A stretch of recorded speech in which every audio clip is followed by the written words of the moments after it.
Alors, toute autre chose, Gérard Longuet, Nicolas Hulot, Laurent Berger et de nombreuses associations lancent un appel aujourd'hui pour un pacte écologique et social. Un mot tout d'abord sur ce retour de Nicolas Hulot sur le devant de la scène. J'aurais préféré qu'il règle les problèmes quand il était ministre.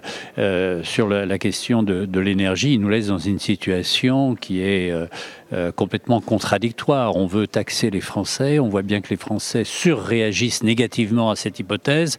Et donc, avec la crise des Gilets jaunes. Avec la crise des Gilets jaunes, qui est l'enfant direct de la taxe carbone sur la mobilité. Et la mobilité, c'est une condition de vie des 2/3 des 3/4 de nos compatriotes, y compris en région Île-de-France.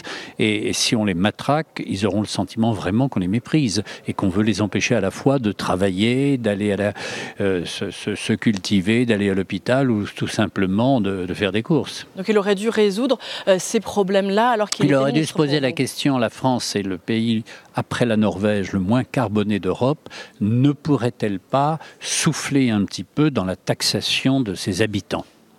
Eh bien, d'ailleurs, Nicolas Hulot reparle de la taxe carbone dans cette tribune et juge notamment qu'il faut faire le deuil de l'affectation de la taxe carbone au budget national, qu'elle doit aller intégralement à la dimension sociale. Est-ce que vous jugez que de telles perspectives peuvent permettre de mieux faire accepter la taxe carbone par les Français ? Mais ça, c'est exactement l'histoire du sapeur Camembert. On fait un trou et on doit le reboucher avec les déblais du trou précédent.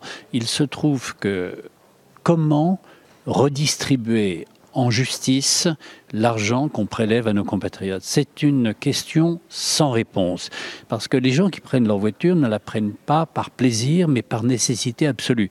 Alors certains peuvent choisir, c'est le cas en ville, c'est le cas à Paris. Je peux prendre le métro, je peux prendre l'autobus, je peux prendre un taxi, je peux même prendre ma voiture. Partout ailleurs, il n'y a pas de choix, il y a une obligation.